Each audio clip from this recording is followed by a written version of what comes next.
भारतीय संविधान में आपका स्वागत है। और हम लोग पिछले वीडियो में डिस्कस किए थे अनुच्छेद 1 से लेके 4 तक और प्रारंभ किए थे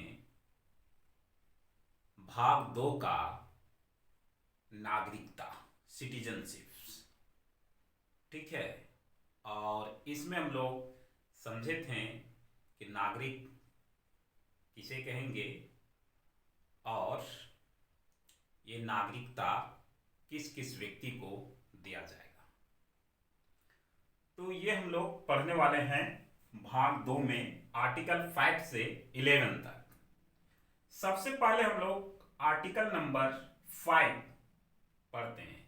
आर्टिकल नंबर 5 क्या कहता है कि संविधान के प्रारंभ में नागरिकता, जब संविधान 26 जनवरी 1950 को लागू हो गया, ठीक है, 26 जनवरी 1950 को संविधान लागू हो गया। तो संविधान लागू होने के बाद किस किस व्यक्ति को भारत का नागरिकता दिया जाएगा या कौन व्यक्ति भारत का नागरिक कहलाएगा, यह भी तो जरूरी था। तो ये 3 आधार पे उस समय संविधान बनाने वालों ने 3 आधार पे ये डिसाइड किया कि किसे भारत का आदमी नागरिक समझा जाए और किसे विदेशी नागरिक। क्योंकि हमारे देश में जो है संविधान लागू हो चुका था, और संविधान लागू हो चुका था तो आपको एक चीज बतला दें कि यहाँ पे विदेशी भी रह रहे थे जो विदेश से आए हुए थे।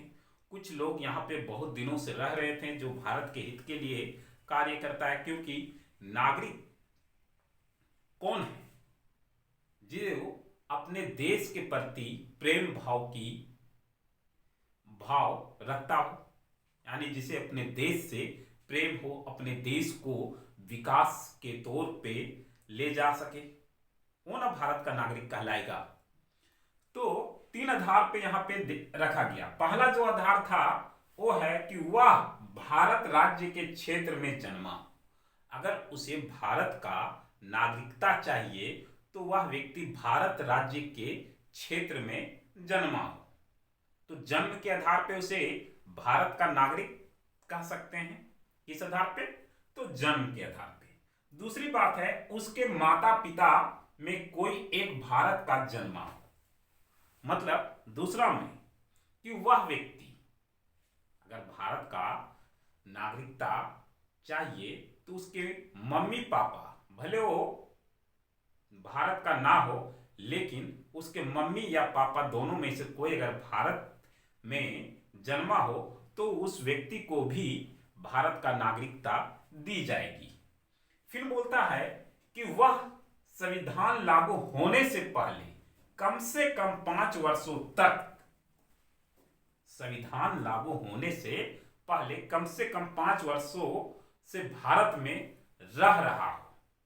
जैसे कोई आया दूसरे देश से, अब उस समय तो भैया हमारा देश गुलाम था, लेकिन बहुत सारे लोग आए और यहाँ पे रहने लगे। अब क्या है कि हमारी आजादी हो चुकी है, अब हमारा एक संविधान है, तो व्यक्ति बोल रहा है भैया हमको रहने दो ना, काहे हमें भगा रहे हो। तो ठीक है, उसके लिए क्योंकि वो व्यक्ति 5 साल से यहाँ पे रह रहा है तो उसे भारत का नागरिकता दी जाएगी। ठीक है, समझ पाया? तो अनुच्छेद 5 क्या कहता है कि जन्म के आधार पे जो है उसे भारत का नागरिकता दी जाएगी, या उसके माता पिता में से कोई भी भारत में जन्म लिए हों उस व्यक्ति को भी भारत का नागरिकता दी जाएगी। तीसरा क्या है? तीसरा, अगर कोई व्यक्ति भारत में आजादी से 5 साल पहले, यानी भारत को आजाद होने से पहले 5 साल से वो भारत में रह रहा हो तो उसे भी नागरिकता दी जाएगी। तो ये अनुच्छेद 5 कहता है। अनुच्छेद 6 क्या कहता है कि पाकिस्तान से भारत आए लोगों की नागरिकता दी जाएगी या नहीं। हम जानते हैं कि पाकिस्तान और भारत का बंटवारा हो गया था। अब जो पाकिस्तान से बेचारे भारत आ रहे थे, क्या उन्हें नागरिकता दी जाएगी? तो जी हाँ, दी जाएगी। तो क्या हुआ था कि 19 जुलाई 1948 से पहले भारत आए थे। ठीक है, जब 19 जुलाई 1948 से पहले वो भारत आए थे, उनको दी जाएगी। 19 जुलाई 1948 के बाद भारत आए, उन्हें भी दी जाएगी नागरिकता। तो स्टार्टिंग में जो क्या हुआ था सो बता दे रहे हैं। तो सिंपल सा ये दो चीज याद रखना है कि पाकिस्तान के लोगों को नागरिकता कब दी जाएगी। तो 19 जुलाई 1948 से पहले अगर पहले भारत आए थे, ठीक है, मतलब पहले, तो उसको नागरिकता 48 के बाद अगर आ रहा है भारत, तो उसको भी नागरिकता दी जाएगी। लेकिन प्रॉब्लम यहाँ ये हो गया था कि यहाँ पे किसी प्रकार का रोक टोक नहीं था। जिसको मन उसको, जो जब मन तब उठा के यहाँ चले जा रहा है, जब मन इसको उठा के वहां। ठीक है, अनुच्छेद, तो देखिए इसी में एक चीज और आपको बता दें कि इसमें बहुत ज्यादा प्रॉब्लम हो गया था। अनुच्छेद 7 भी आपको थोड़ा सा समझा देते हैं दोनों कि अनुच्छेद 7 क्या रहता है। भारत से पाकिस्तान गए लोगों की नागरिकता। ठीक है, तो चलिए इसको सबसे पहले ये जान लेते हैं, ये दोनों 6 का। 6 में हम लोग को सिंपल सी बात कर रहा है कि पाकिस्तान के द्वारा, तो भारत और पाकिस्तान के बंटवारा हुआ तो काफी ज्यादा लोग इधर से उधर होने लगे। मतलब समझ में नहीं आ रहा था, कोई इधर आ जा रहा था, कोई उधर जा रहा था। अब भैया इसके चलते बहुत ज्यादा दंगा फसाद हो गया।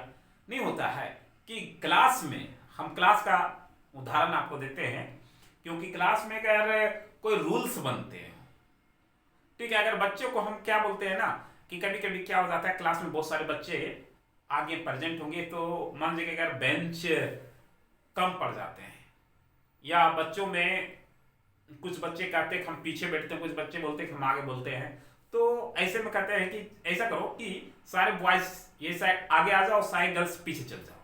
अब ऐसे में अगर हम खाली कह दें कि बॉयज आगे आ जाओ, गर्ल्स पीछे चले जाओ, तो ऐसे में अफरा तफरी मच जाता है। जिसको मन वैसे, जैसे मन वैसे आ रहा है, खंजा रहा है, आ रहा है, खंजा रहा है। इसके लिए भैया नियम बनाना पड़ता है।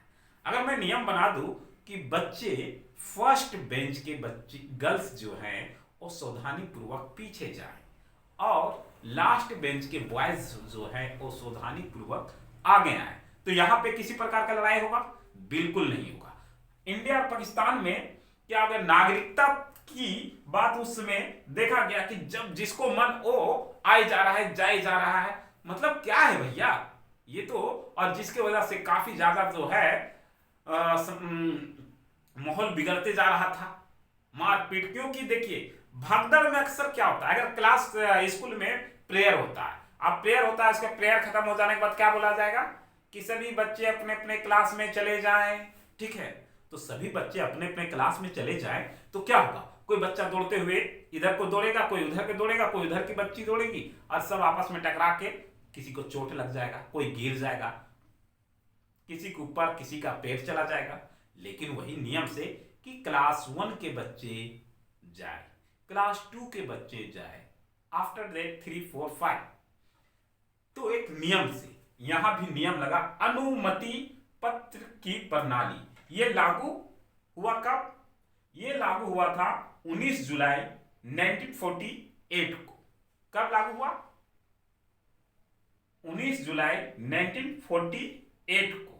ठीक है, ये प्रणाली लागू हुआ। उसका नाम क्या था? अनुमति पत्र की प्रणाली। इसी को बोला जाता है परमिट। क्या बोला जाता है?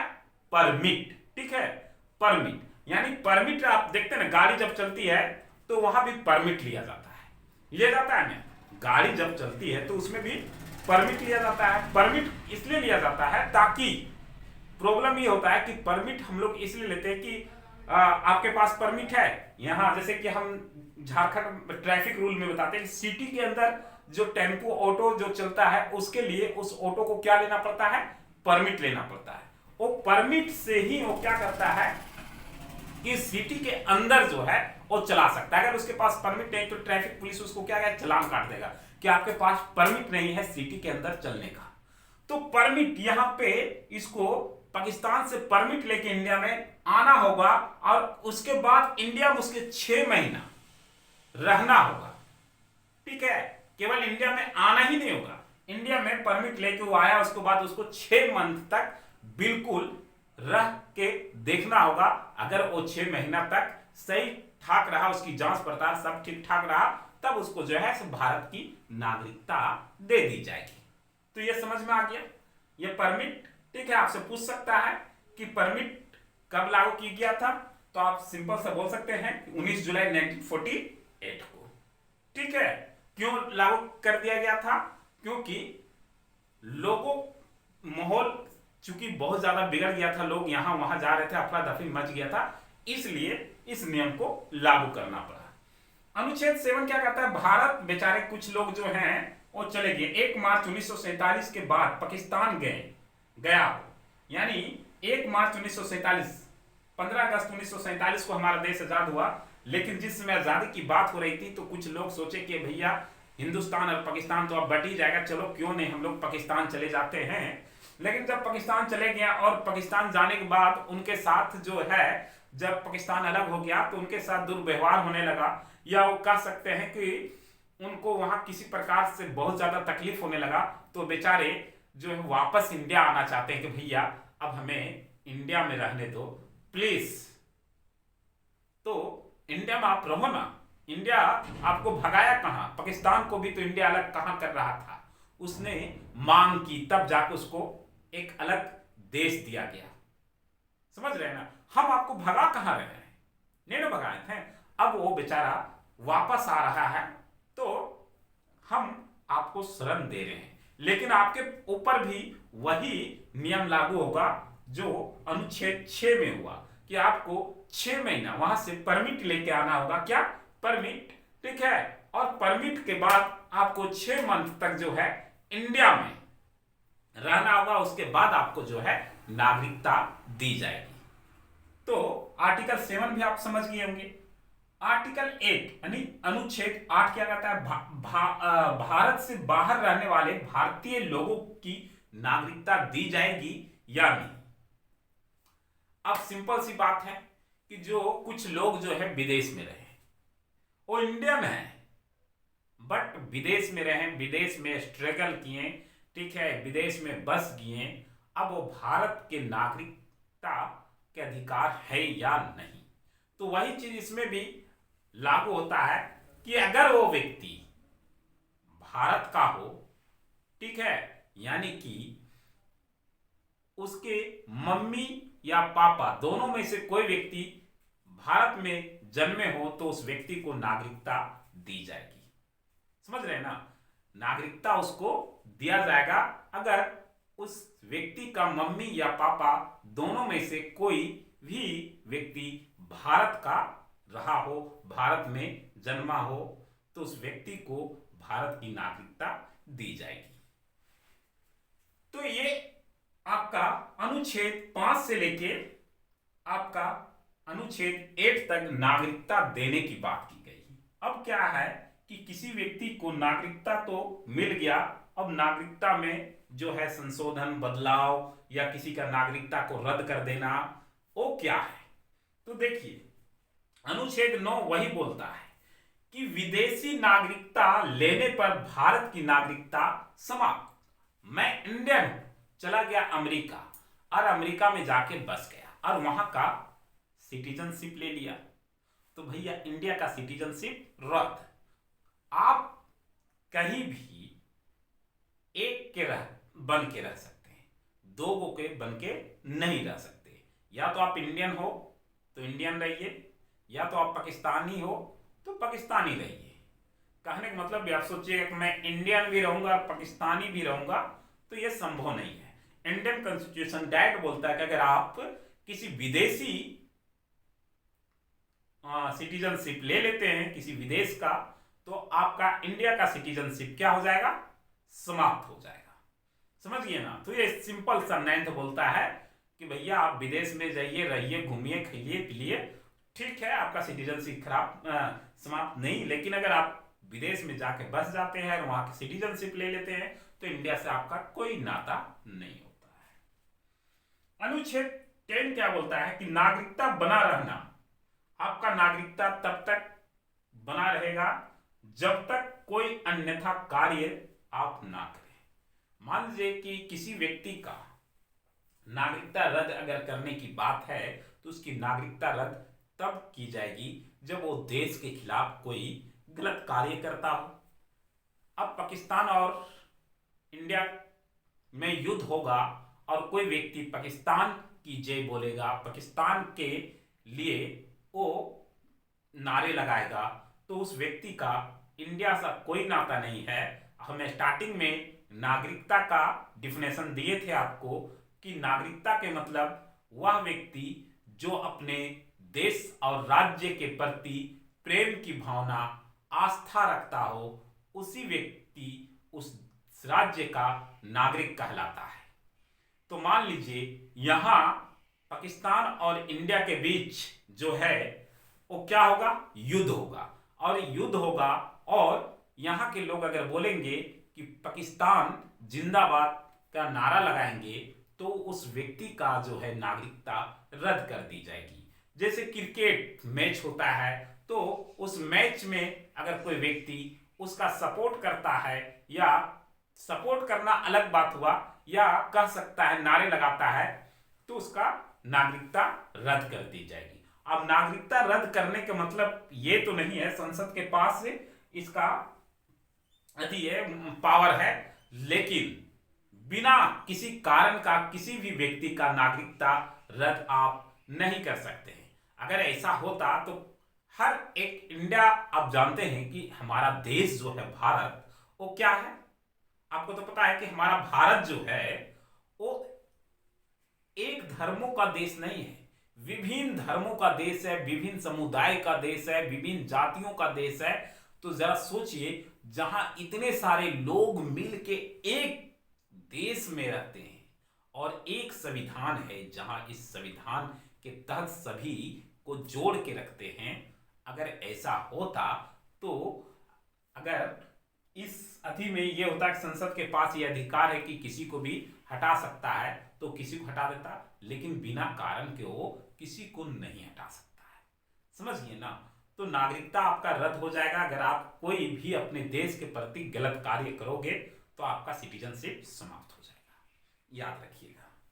अनुच्छेद 11 बोलता है कि नागरिकता कानून संसद के द्वारा बनाई जाएगी। चूंकि अभी तक जितने भी नागरिकता कानून आपने देखा हुआ कि नॉर्मली उस समय की स्थिति को देखते हुए ये सारे नियम बनाया गया, लेकिन संविधान बनाने वालों ने बाकी का कार्य के लिए अनुच्छेद 11 छोड़ के रखें कि नागरिकता कानून में जो है संशोधन और उसमें नए नियम लाने का कार्य और संसद के द्वारा की जाएगी, संसद के द्वारा बनाई जाएगी। क्योंकि अभी जो है उस सिचुएशन के अनुसार ये सारे बनाए हैं प्रेजेंट में, ना तो यहाँ पाकिस्तान और हिंदुस्तान में कोई लोग आ रहे हैं या जा रहे हैं, वो स्टार्टिंग को समय को देखते हुए ये पढ़ाया गया था, बतलाया गया था। ठीक है ना। अभी जो क्या क्या इसमें संशोधन हुआ वो सारे संशोधन के बारे में हम लोग डिस्कस करेंगे। अगर अनुच्छेद की बात करें तो 5 से 11 तक अनुच्छेद हम लोग डिस्कस कर लिए, लेकिन अब हम लोग एक जो इसमें संसद द्वारा जो नियम अधिनियम पारित किए गए हैं, संशोधन किए गए हैं, उसके बारे में हम लोग थोड़ा डिटेल में नेक्स्ट वीडियो में जानेंगे। ठीक है, फिलहाल के लिए इतना ही। तब तक के लिए आप हमें इजाजत दीजिए। मिलते हैं नेक्स्ट वीडियो में नेक्स्ट टॉपिक के साथ। जय हिंद, जय भारत।